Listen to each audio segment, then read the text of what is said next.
पहले चरण का मतदान अब बिल्कुल नज़दीक आ गया और भारतीय जनता पार्टी 44 लक्ष्य को लेकर के काम कर रही है और भारतीय जनता पार्टी का ये दावा है कि 44 का लक्ष्य हासिल करेगी। इस वक्त आज हमारे इस कार्यक्रम में अरुण कुमार गुप्ता जी, जो इस इलेक्शन के प्रभारी हैं, यूँ कहा जाए कि स्पोक्समैन हैं जम्मू कश्मीर के, वो हमारे साथ हैं। अरुण जी, हम आपसे ये जानना चाहेंगे, जिस तरीके से अब जो बिल्कुल मतदान नज़दीक आ रहा है और जिस तरीके से कई नए मसले सामने आ रहे हैं, आर्टिकल 370 एक मरतबा फिर जागा है।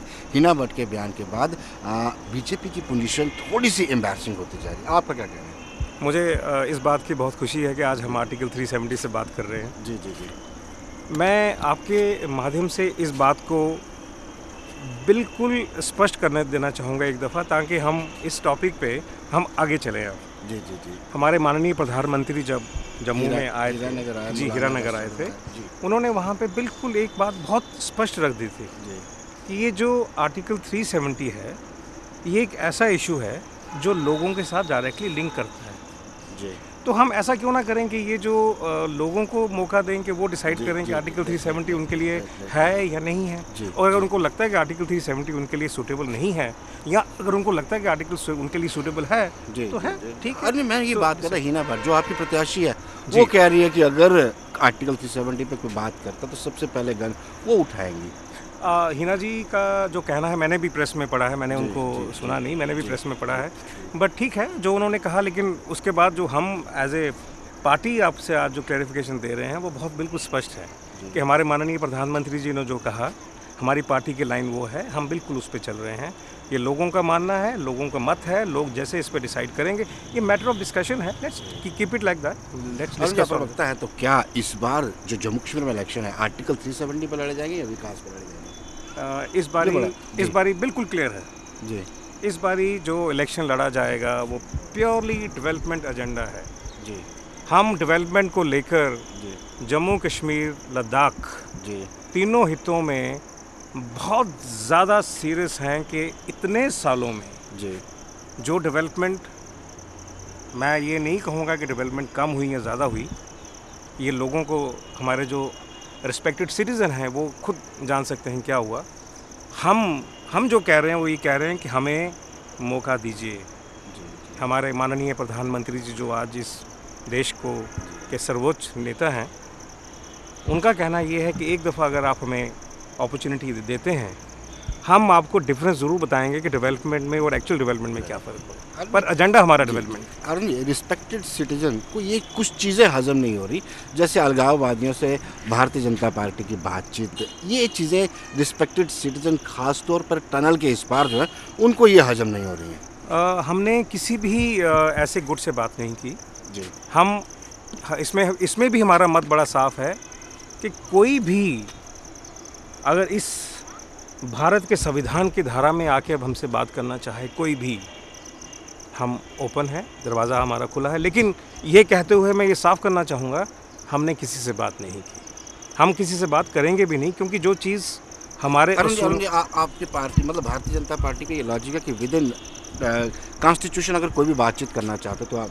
स्वीकार करेंगे? विद इन कॉन्स्टिट्यूशन को ध्यान में रखते हुए, पूरी कंट्री की रिक्वायरमेंट्स को ध्यान में रखते हुए, हम भारतीय हो के भारतवासियों की तरह बात करते हुए बात करेंगे।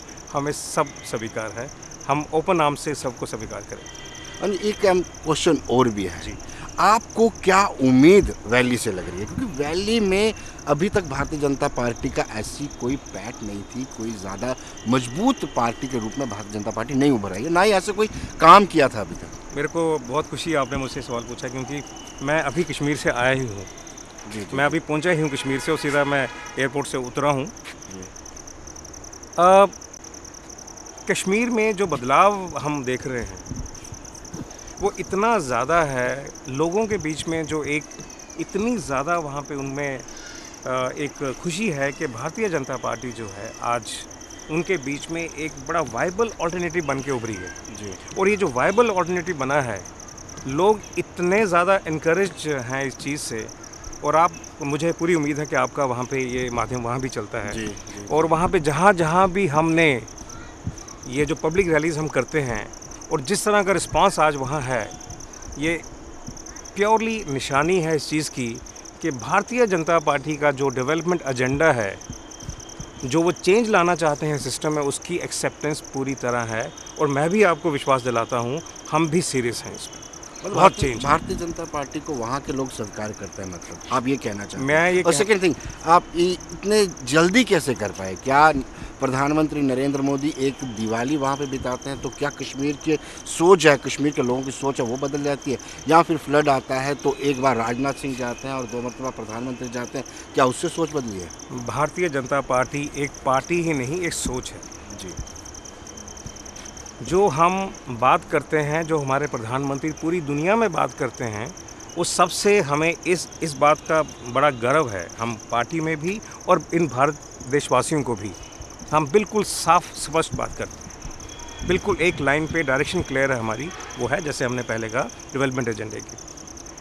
आप कश्मीर में आप जो कह रहे हैं कि इतनी जल्दी लोगों का बदलाव कैसे आ रहा है, जी जी जी, बिल्कुल बिल्कुल। अब देखिए क्या हुआ। आप एक सिस्टम में चलते जा रहे हैं काफ़ी देर से। आप एक जो रीजनल पार्टीज़ हैं वहाँ की, जो एक परिवारवाद का जो एक सिस्टम चला जा रहा है, लोगों ने सपोर्ट किया। लेकिन देखिए कभी ना कभी तो कहीं ना कहीं तो सवेरा होगा। और मेरा मानना ये है कि जब भी आपको नींद खुल जाए आपका सवेरा हो। शायद मुझे लगता है नींद खुल गई है वहाँ पे। मेरा प्रश्न यही था कि क्या इन चीज़ों से नींद खुली है? दिवाली एक गुजारी प्रधानमंत्री जी ने, क्या उससे नींद खुली है? और क्या वजह आप? दिवाली गुजारना प्रधानमंत्री जी का कोई ऐसा इशू नहीं था कि वो उस चीज़ को उसकी माइलेज लेना चाहते थे। वो उनका एक व्यक्तित्व, एक वो था, एक उनकी अपना मानना था कि जो लोग आज उस पीड़ा में हैं उनके साथ अगर वो कुछ टाइम बिता सकें, वो उनका अपना था। आप मेरी बात का विश्वास कीजिए, ये उनका अपना पर्सनल डिसीजन था। और उसके बाद जो कुछ भी वहाँ पे कश्मीर में जो बदलाव आ रहा है अभी, वो एक प्योरली डेवलपमेंट एजेंडे को लेके है। क्योंकि लोग जो हैं इस प्रेजेंट गवर्नमेंट से, जो सिस्टम चलता है उससे पूरी तरह दुखी हो गए हैं, पूरी तरह उनके साथ नहीं हैं वो लोग। वो चाहते हैं आज चेंज हो, और हम चेंज हैं, हम पूरी तरह चेंज हैं। आपके होर्डिंग्स में ये लिखा हुआ है परिवारवाद को ख़त्म करना। जी, ठीक है ना जी। चाहे वो अब्दुल्ला परिवार हो, चाहे मुफ्ती परिवार हो। जी।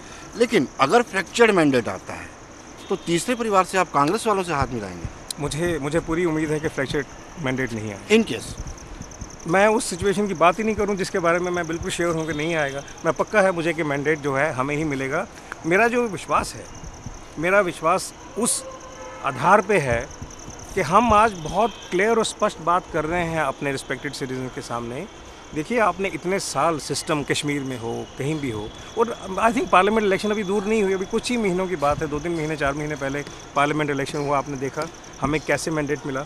अब उसको देखते हुए हमें लगता है कि हम लोगों के पास गए हैं ये कह के, देखिए आपने हमें इतना सपोर्ट किया, अब प्लीज़ पूरा सपोर्ट कर दीजिए, हमें एक दफ़ा चांस दीजिए, हम आपको प्रूव करेंगे। तो हम कह रहे हैं बिल्कुल ठीक। अपनी पार्लियामेंट्री इलेक्शन में भी 44 नहीं मिले थे आपको। अगर हम 44 प्लस की रियासत में बात करते हैं तो जो बढ़त थी वो 44 नहीं थी। और अब आपको इतना आत्मविश्वास कैसे बढ़ गया? क्योंकि लोकसभा के मुद्दे अलग होते हैं और विधानसभा के मुद्दे अलग होते हैं। लोकसभा के मुद्दे जो भी रहे हों, विधानसभा के मुद्दे जो भी हैं जी, क्या हम ये मान के चलें कि बॉटम लाइन उसकी अल्टीमेटली डेवलपमेंट है, ग्रोथ है, एम्प्लॉयमेंट है, एक रिस्पेक्ट है टू द सिस्टम, एक जिस तरह हम एक सिस्टम को चलाना चाहते हैं, इस देश को चलाना चाहते हैं, वो है। तो मेरा मानना ये है कि पार्लियामेंट की जो एक इलेक्शन थी उसने हमें एक क्लियर इंडिकेशन दे दी पूरे देश में। देखिए बहुत हो गए, अब हम भारतीय जनता पार्टी को एक मौका देना चाहते हैं। अब देखिए उसके बाद क्या होगा। हमारे माननीय नरेंद्र मोदी भाई वो प्रधानमंत्री बने। प्रधानमंत्री बनने के बाद उन्होंने 3-4 महीने में, अपने 5 महीने के कार्यकाल में, उन्होंने वो चीज़ें की हैं या वो चीज़ें कहने की कोशिश की है जो आज तक इस कंट्री में किसी ने नहीं की। ठीक है, उसको देखते हुए, उसको समझते हुए ये बात आप मान लीजिए कि अगर उस वक्त हमें अरुण जी, मैंने कितने भी राजनीतिक दलों जो अपोजिशन में आप मेरे मुंह में एक बात रहेगी, मैं पूरा करना चाहूँगा। मेरा मानना ये है कि अगर उन्होंने हमें उस वक्त मैंडेट दिया, जितना भी दिया, जो आपकी कैलकुलेशन है, मेरा मानना है कि हमें मैंडेट उससे कई गुना ज़्यादा मिलेगा। ये मेरा विश्वास है। सभी राजनीतिक दल इस बात को हजम नहीं कर पा रहे। वो ये कह रहे हैं कि ये मंगेरी लाल के हसीन सपने, 44 प्लस आप वैली को साथ लिए बगैर नहीं कर सकते। और पहली बार आप बड़े ज़्यादा मार्जिन से लद्दाख से भी नहीं जीते हैं जी। वो हजम नहीं कर पा रहे। हर बार ये कहते हैं भारतीय जनता पार्टी वाले मंगेरी लाल के हसीन सपने देख रहे हैं। उनके उनके हाजमे को लेके मैं कुछ नहीं कहना चाहूँगा, लेकिन हमारा हाजमा बहुत अच्छा हो गया है और हम जो हैं ये बात बिल्कुल स्पष्ट तौर पे कह देना चाहते हैं, हम डेफिनेटली मेजॉरिटी में आएंगे। हम डेफिनेटली मिशन 44 प्लस, मैं दोबारा दोहरा रहा हूँ, मिशन 44 प्लस अचीव करेंगे और एक दफ़ा हम इस सिस्टम में ये प्रूव कर देंगे व्हाट वी से we mean it. Arun ji, आपके पास प्रधानमंत्री नरेंद्र मोदी के अलावा ऐसी कौन सी जादू की छड़ी है? रियासत जम्मू कश्मीर की बात करते हैं, ऐसा कौन सा कद्दावर नेता है जो जिसके बूते आप इलेक्शन लड़ सकते हैं? चलिए, मैं आपको ये आपके सवाल बहुत अच्छा सवाल है, मैं इसको दूसरी तरह लेके चलता हूँ। देखिए, कोई भी पार्टी हो वो सिस्टम उसके नेता से चलती है, ठीक है। मैं आज बड़ा कन्फर्म्ड हूँ कि हमारे नेता जो हैं वो बहुत एब्सोल्यूट डायरेक्शन दे के चलते हैं और हम सब लोग उस डायरेक्शन पे चल रहे हैं। चेंजेस आई हैं, बहुत बदलाव आया है सिस्टम में और हमें खुशी है। और हम उस बलबूते पे आपको ये बता दें, मोदी जी की डायरेक्शन जो है वो एक सोच है। जादू की छड़ी मैं नहीं कहूँगा, क्योंकि ये मैं बहुत दफ़ा सुन चुका हूँ जादू की छड़ी की बात, पर मैं ये ज़रूर कहूँगा, ये सोच है। हाँ बिल्कुल, मैं ये बात ज़रूर कहूँगा कि जो उनकी डायरेक्शन है वो डायरेक्शन एब्सोल्युटली क्लियर है कि if you have to govern this country then you have to understand that the people and the respected citizen of the place or the state of the country, they are the supreme. Yes. And whatever they decide, we should accept that as a matter of, as a respect, yes. And I'm sure the kind of, feeling we want to give to them, the kind of working we want to give to them, surely this time we will have absolute good, majority. And we will prove on the ground. I'm sure ये जो हम बाकी parties की बात कर रहे हैं, with due respect to them, we all in the same field, so it will not be unbecoming on my part to say something, but I'll say कि please wait and watch. 2008 के चुनाव हम भूले नहीं हैं। लैंड रो था, 11 सीटें आई जी, 7 ने क्रॉस वोटिंग की जी, रिस्पेक्टेड सिटीजन आपका वर्ड है जी, उनको लगा कि हमारे साथ बैक स्टैबिंग हुई है, क्या उसका असर इस बार नहीं पड़ेगा?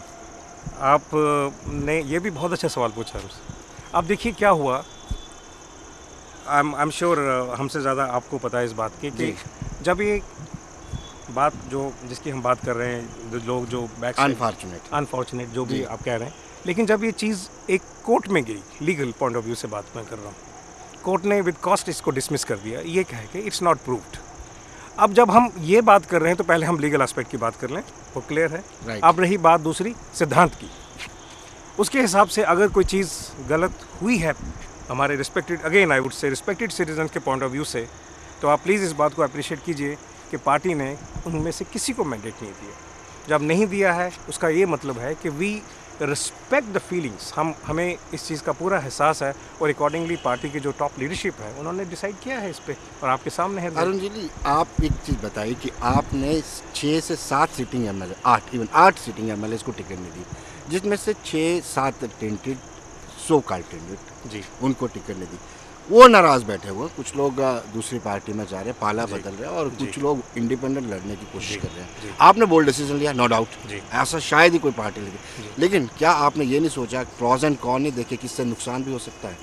मुझे सबसे पहले खुशी ये है कि आप मीडिया फेटर्निटी से बिलोंग करते हैं और आप अप्रिशिएट कर रहे हैं कि जो हमने डिसीजन लिया सही लिया। नहीं, ये नहीं, मैं ये कह रहा था कि एक रिस्क आपने लिया। नहीं, मैं सिटिंग एमएलए को आपने टिकट नहीं दिया। मैं इसको रिस्क नहीं कहूँगा, मैं इसको ये कहूँगा कि एक जो फीलिंग है सिस्टम की जी, उस फीलिंग को रिस्पेक्ट देते हुए डिसीजन लिए गए हैं जो भी लिए गए हैं और उसके ऊपर हम खड़े हैं। अब डिसीजन लेने में अगर हमें ऐसा लगता है कि कोई एक समुदाय जो है या एक पर्टिकुलर कोई जो है हमसे नाराज़ है, पर मैं ये कहना चाहूँगा वो नाराज़ नहीं है हमसे।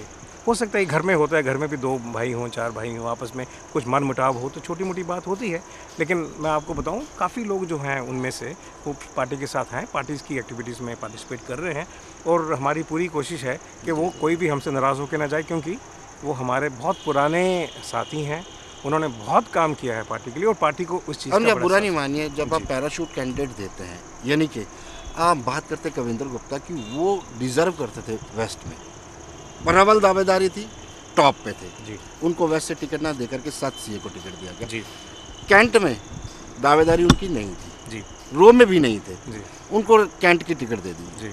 क्या आपको नहीं लगता है कि कहीं ना ये नुकसान दे सकती है? हम और भी बहुत सारे एग्जांपल, बिलावर वाली एग्जांपल दे सकते हैं। आपके एक दावेदार भूख हड़ताल पर बैठे हो, मतलब इससे आपको डर नहीं लगा कि कहीं नुकसान हो सकता है? पहले मैं सबसे पहले ये जानना चाहूँगा, दावेदारी की जब हम बात करते हैं, जी हमने जब पार्टी हाईकमांड ने डिसाइड करना है तो फिर दावेदारी का इशू कहाँ है? पार्टी हाईकमांड जो डिसाइड करती है वो हमारे सब कार्यकर्ताओं के सिर माथे पे मान्य है। होता है। हमें माननीय है, क्योंकि देखिए अब किसी भी घर में अगर आप देख लीजिए 5 लोग हैं, सब लोग अगर अपना अपना सिस्टम चलाएंगे तो घर टूट जाएगा। जी उसी तरह हमारी पार्टी है, पार्टी के उच्च जो नेतृत्व ने एक दफ़ा डिसाइड कर लिया, देखिए भाई ये हमारा फैसला है, बस खत्म। उसके बाद फिर कोई क्वेश्चन रह नहीं जाता। बाकी रही बात दावेदारी की, ये एक पर्सनल मैटर हो सकता है जिसके बारे में एज ए पार्टी मैं कुछ कहना नहीं चाहूँ। नहीं, नेतृत्व ने जो कहा वो सबको मान्य है, जी। लेकिन युद्धवीर सेठी के समर्थकों को क्या हो गया था? उन्होंने तो पार्टी मुख्यालय के बाहर प्रोटेस्ट भी शुरू कर दिया।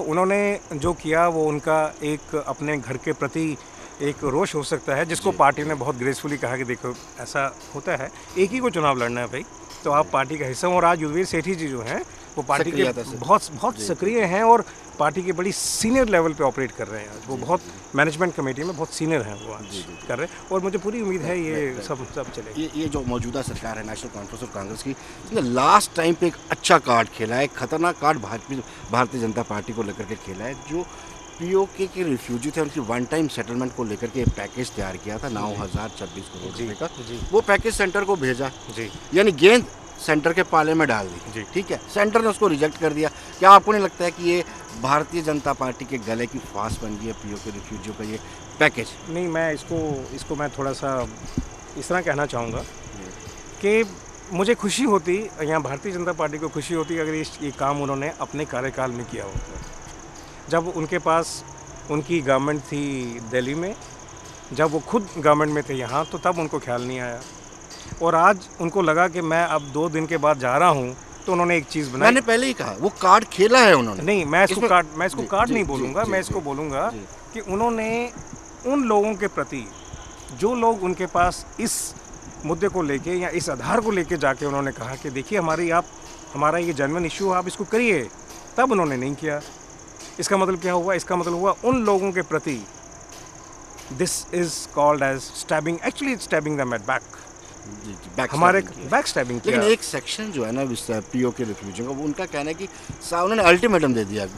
नेटशेल में कहा कि उन्होंने अल्टीमेटम दिया 7 दिन कि अगर सेंट्रल गवर्नमेंट ने इस पैकेज को मंजूर नहीं किया तो वो इलेक्शन का बाइकआउट कर सकते हैं। मुझे लगता एक है सेक्शन, मैं नहीं कह रहा कि सारे पीओके रिफ्यूजियों ने कहा। मुझे लगता है ऐसा जो है शायद ये मीडिया की ही कोई है, ऐसा कोई बात हमने नहीं सुनी है। लेकिन मैं एक आश्वासन ज़रूर ये देना चाहूँगा कि कोई भी चीज़, देखिए मैं इसको दूसरी तरह से कहता हूँ, अगर आप मुझे अलाउ करें। ये कंट्री क्या है? ये कंट्री है कॉम्बिनेशन ऑफ सिटीजन्स, राइट? जब सिटीज़न हैं और सिटीज़न के लिए ही गवर्नमेंट ने काम करना है, तो फिर उनका काम क्यों नहीं होगा? जी जी। उनका काम भी है, वैसे ही होगा जैसे होना चाहिए। जी। और मैं आपके पुराने सवाल को दोबारा दोहराना चाहूँगा, क्योंकि आपने सवाल इतना अच्छा पूछा है, मैं जो बड़ी देर से बोलना चाह रहा था। आपने अगर ये काम पहले किया होता तो ये सारे लोग आपको बड़ी सराहना करते। आपने 6 साल कुछ नहीं किया, 6 साल के बाद सडनली आपने हमारे उसमें डाल दिया हम इसको खेलेंगे।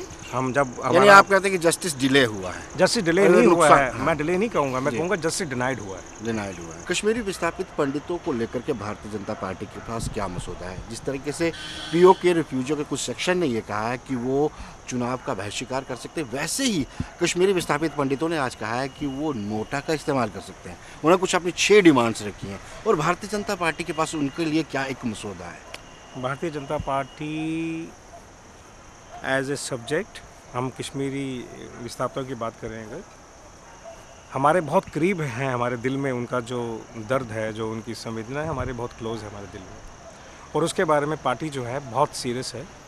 हमें गवर्नेंस में आना ज़रूर है हमारे लिए, ताकि हम इसके बारे में आगे बात कर सकें। और हमने उनको कहा भी है, देखिए उनको भी और बहुत लोग सबको भी कहा हमने, देखिए आपने सबको चांस दिया है, अब बारी हमारी है। सरकार हमारी बननी चाहिए। श्राइन बिल जो है पंडितों का, उसको लेकर के डिफरेंसेस हैं। कश्मीरी विस्थापित चाहते हैं कि वो बिल पास होना चाहिए, लेकिन जम्मू प्रोविंस के जो धार्मिक संगठन है वो नहीं चाहते। और भारतीय जनता पार्टी इनके बीच में कौन सा रोल प्ले करेगी? मेरा मानना ये है कि भारतीय जनता पार्टी जो है अब जैसे ही गवर्नेंस में आती है, ये विषय कुछ ऐसे विषय हैं कि जिसके बारे में बैठ के अपने ओपिनियन को बताते हुए और अपनी एक विचारधारा को बताते हुए जो सही है उसको करना चाहिए। मैं किसी पर्टिकुलर समुदाय को नहीं कहूँगा कि कौन गलत है कौन सही है, ये मेरा मैंडेट नहीं है कहना, मैं कह नहीं सकता हूँ। लेकिन सिर्फ मैं इतनी बात ज़रूर कहूँगा, कोई भी ऐसा मसला नहीं है सिस्टम में जो बात से सुलझाया नहीं जा सकता। मैं बात से सुलझाना चाहूँगा इसको। अरुण जी, 2008 और 2014 के चुनाव में काफ़ी अंतर है। मतलब भारतीय जनता पार्टी को माने तो बड़ी हाई